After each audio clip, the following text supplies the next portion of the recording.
सध्या देशातील वातावरण पाहता सोलापूर विमानतळ येथे जर दहशतवादी कृत्यांचा हल्ला झाला तर त्या संदर्भात पोलीस यंत्रणा सतर्क राहण्यासाठी ही रंगीत तालीम घेण्यात आलेली आहे. त्या अनुषंगाने पूर्वतयारी म्हणजे आम्ही कुठल्याही क्षणी तयार आहोत हा एक संदेश त्यातून देणे आहे. आणि आमच्या टीमचा रिस्पॉन्स किती मिळतो हेही या दृष्टीने पाहिलं जातं.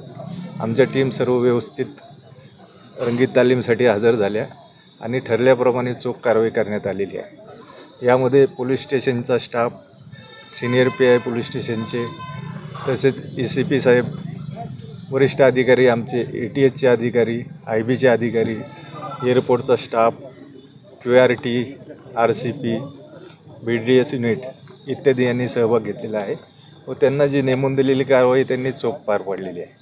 सर, किती लोक म्हणजे किती कर्मचारी यामध्ये सहभागी होते आणि कोणत्या कोणत्या विभागाचे लोक होते एकूण संख्या? BDSची लोकं होती, QRTची लोकं होती, RCPची लोकं होती, तसेच स्थानिक पोलीस स्टेशनचा स्टाफ होता, बाहेर पोलीस स्टेशनचा स्टाफ होता, आमचे ECP आणि वरिष्ठ अधिकारी होते, तसेच ATS आणि IBचे अधिकारी होते आणि एअरपोर्टचा स्टाफ होता स्थानिक.